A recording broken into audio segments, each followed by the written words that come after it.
Not too much difference than you did the council previously, but we have a new additional audience tonight. Sure.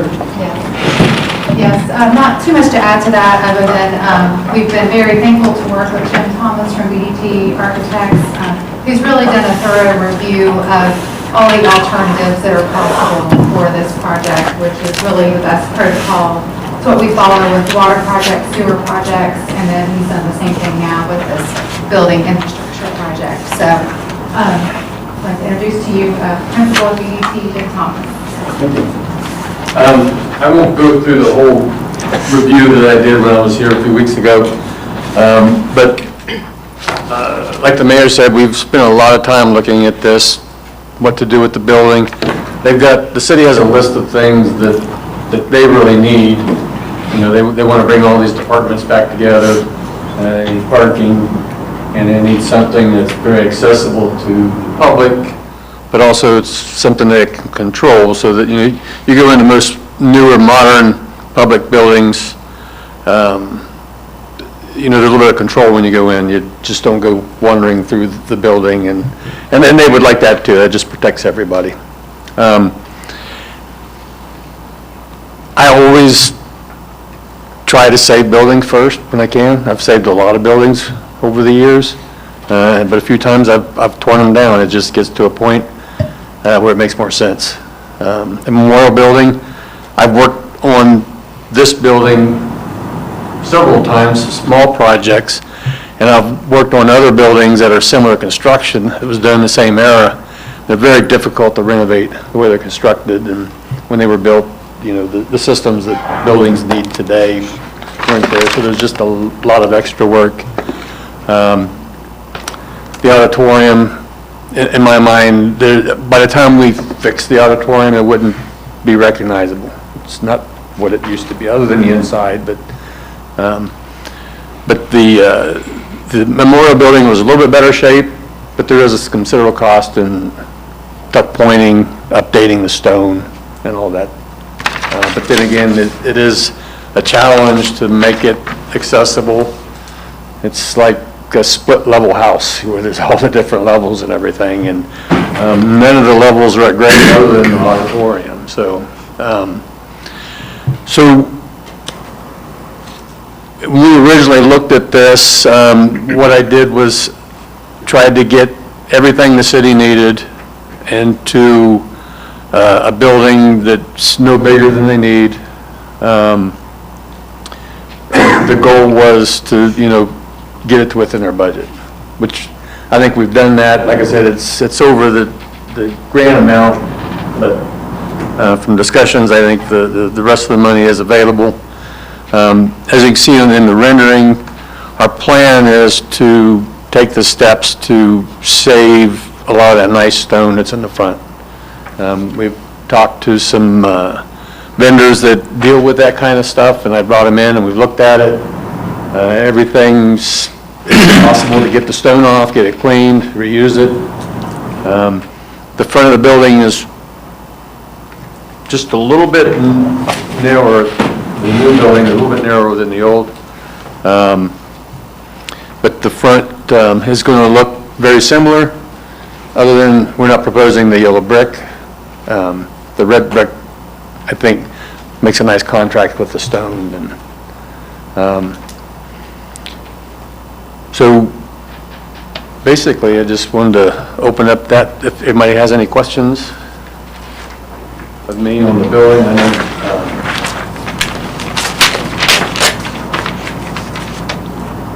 the construction cost we have right now with all the soft costs and everything is about $4.6 million, but that's including paying me and construction and design contingency, and then some construction management cost.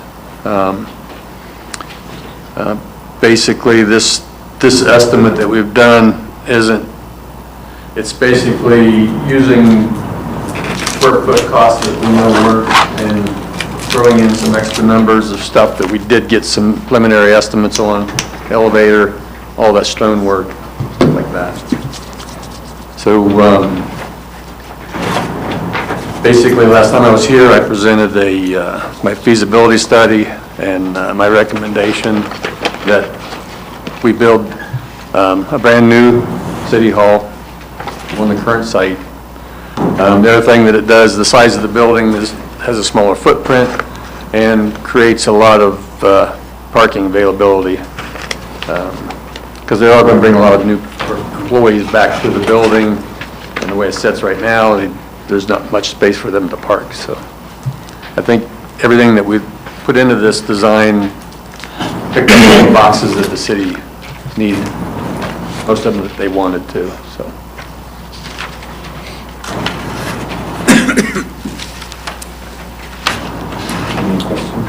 Is there anyone in the gallery that would like to speak?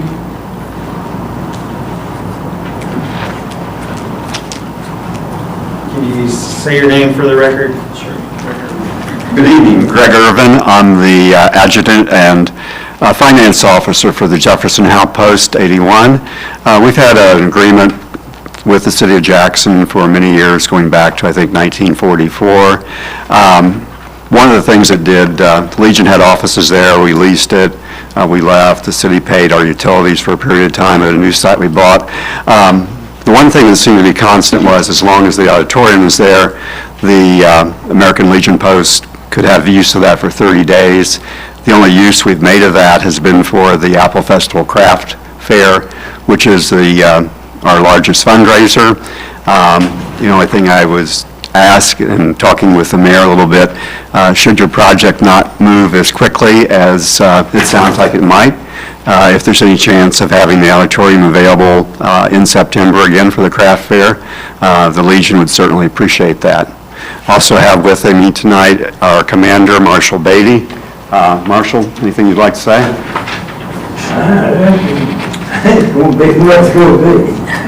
Okay. We understand that these change over the years. The memorial building's been important for us and important for so many residents of Jackson. And your proposal looks very good. Unfortunately, it doesn't have an auditorium, and we kind of understand that. So we are looking for alternatives if your project moves at the speed you'd like to see for a craft fair in September. It's something that's been important for the craft folks in the area, and it helps bring a lot of people into the Apple Festival, I think. So, be happy to answer any questions you might have of the Legion. If not, thank you for your time and good luck with your decisions. As for the space of the auditorium, that's part of administration's oversight, so I'll turn that over to Randy. Yeah, and I mentioned to him earlier, he'd asked me, we would like for this thing to move pretty quickly because of our time frame on the money. But if it is still available in September, we would certainly we would give that consideration, try to make it if it's still usable. And we have shut down some of the use of it for now. There's a lot of old stored stuff in there that we've going through and trying to figure out what to do with. A lot of it's been there for decades, like up on the back of the stage and areas. So that's the reason we have shut down some of the use. But if it's available, then we would certainly try to help you guys out. The building originally was built for the American Legion, I believe, or part of it. But they too gave up on operating a facility that large somewhere along the way, and the city ended up with it. But yeah, we would certainly help you if we can on that. Thank you, Mayor. Yeah, you're welcome. Is there anything else that anyone would like to add, members of the council? I'd like to give a little more clarity to some of what Jim was saying of bringing city functions back. If we do this project, the auditor's office, which used to be on the third floor of Memorial Building, but had abandoned it for safety reasons years ago, we'd like to bring them back into the new building, the auditor's office and staff and their staff. We would like to bring the utility office in to one staff, so we have one central place for the public to come to do business with the city. They don't have to, debate whether they need to go to the utility office or the city or the mayor's office or where. Everyone would come right there for all city business. And then this council chamber here we would like to have council meetings back at what I'm calling City Hall.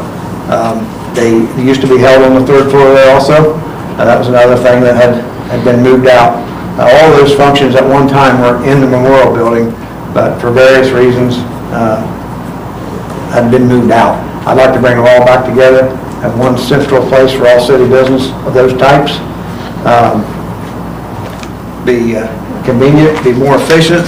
You know, we're operating the city with less personnel as a cost savings, and that will make those operations even more efficient. So just wanted to clarify what he meant by bringing stuff back in there.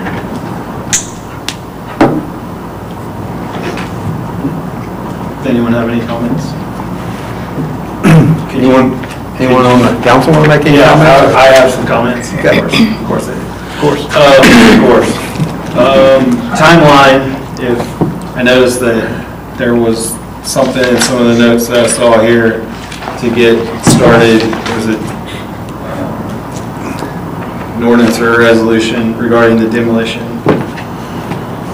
So put a timeline on starting today, starting tonight? Tim, would you like to help with that? Well, in my mind, I think we've got probably 3 months worth of design work to get done. Got a whole slew of engineers that I gotta group up together and get the building designed. We have spent a lot of time programming this. I still need to spend a little bit of time with the departments to kind of fine tune that. But you know, if we're 3 months in design and then a month for bidding, so where does that put us? I guess it depends on, you know, when we pull the trigger, let's just say 1st of July. So July, August, September, end of October, we have bids. But one of the specific things is, he's asking about, we have legislation to try to move forward with demolition. Of course, we still got some clearing out and moving out and sorting out before that, but could we start right away on trying to come up with specs for bidding the demolition and trying to get that bid out earlier? So We could do that as a separate bid item, get that bid out. The advantage of that is probably a little bit of cost savings, doing it early like that, because we'll be done with one contractor just for that. Also be able to maybe get things sped up as far as, you know, we're going into the end of fall with construction. So if we have a building pad ready to work with, there is some benefit for that. I would say we could have a bid package out within 2 or 3 weeks for demolition. There's a few documents that we have to coordinate with the state of Ohio.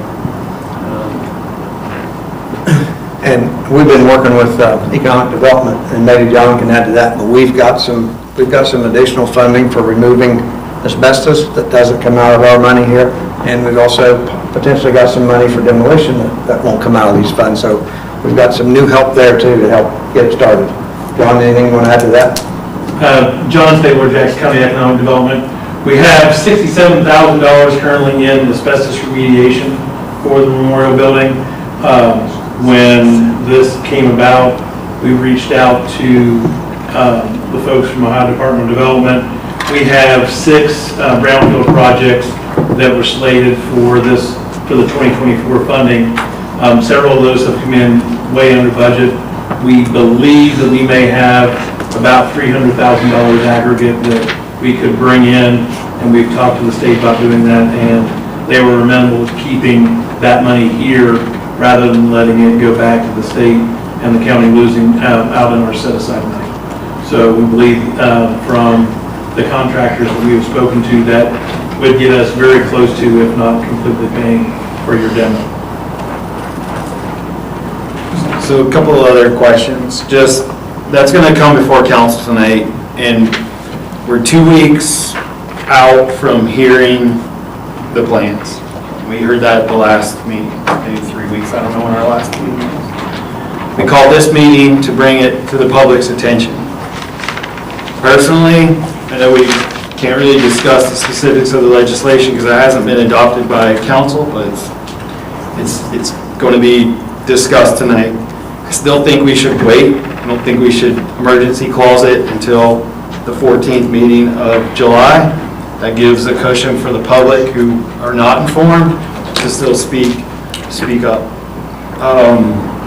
Like I said, that's just my opinion of what will happen later. That puts a 30-day window from,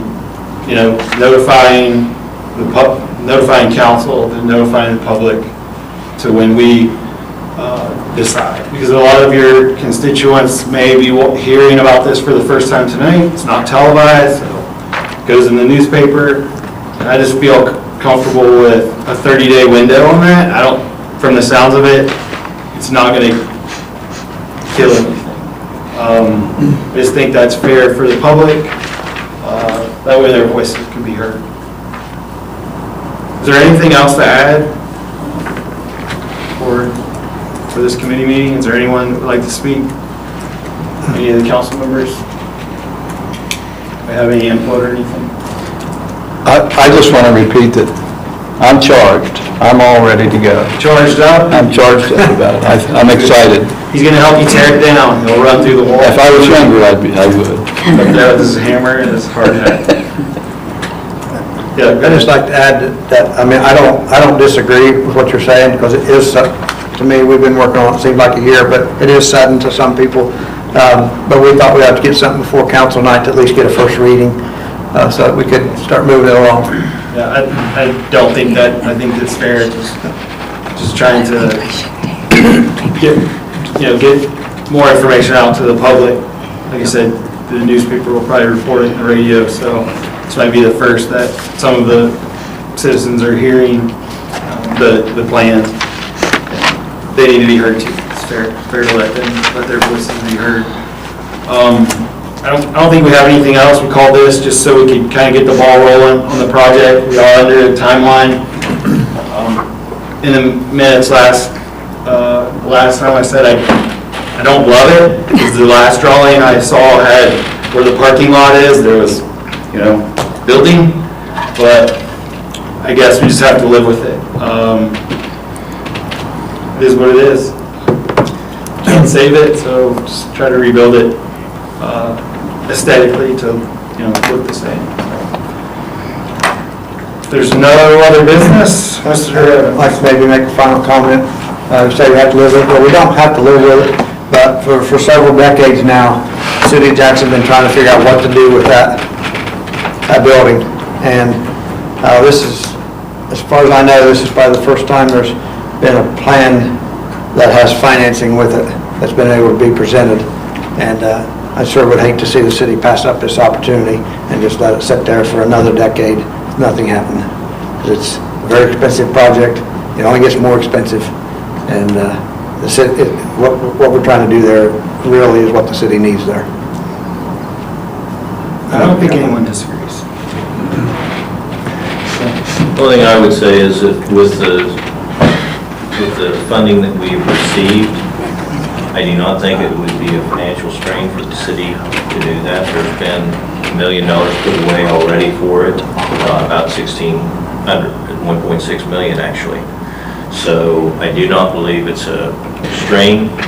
We could not do this if we did not have the money from the state to do that kind of a project. So I am all for doing this project.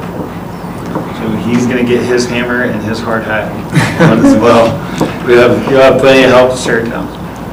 And I'll just throw out there, my administration has been very key on applying for grants for this, including the one that was successful. My entire office, and of course Tracy Plants actually wrote the grant.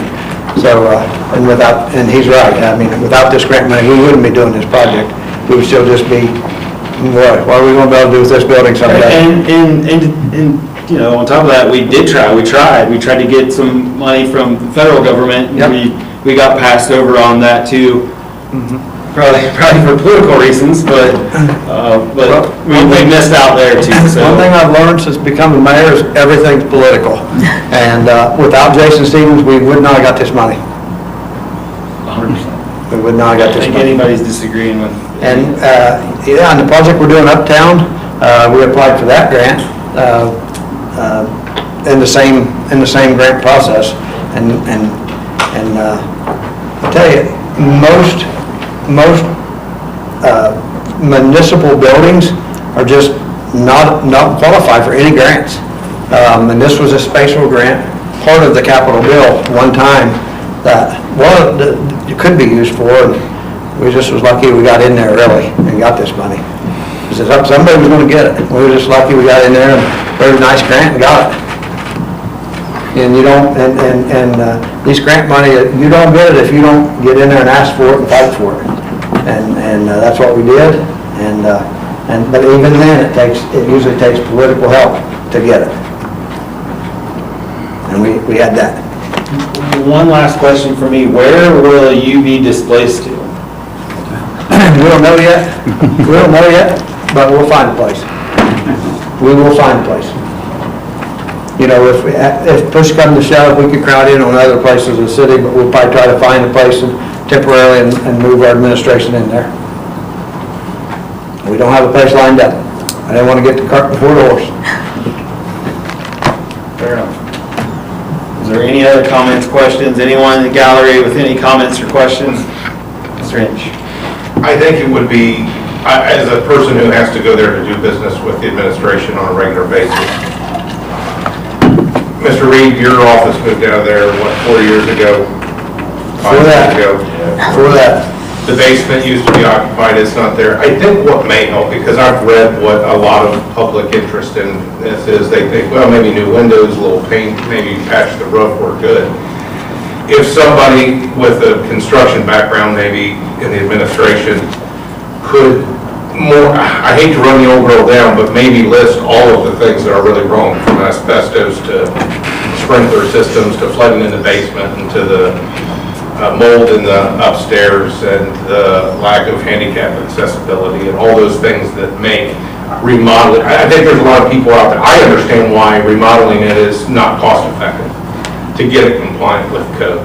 I don't know that everybody does, and so it may be helpful if that's published, Mr. Wilson, that maybe the mayor could describe all of the conditions that would have to be rectified and the square footage that makes it not really feasible. Personally, I don't think it's an architecturally beautiful building with lots of history in it. And for those that do have the history, love of that, maybe a good photo shoot before they demo it, so that they can display those pictures in the new facility might help with the nostalgia. Some other things too are the southwest wall, I guess, southwest wall of the auditorium's falling in.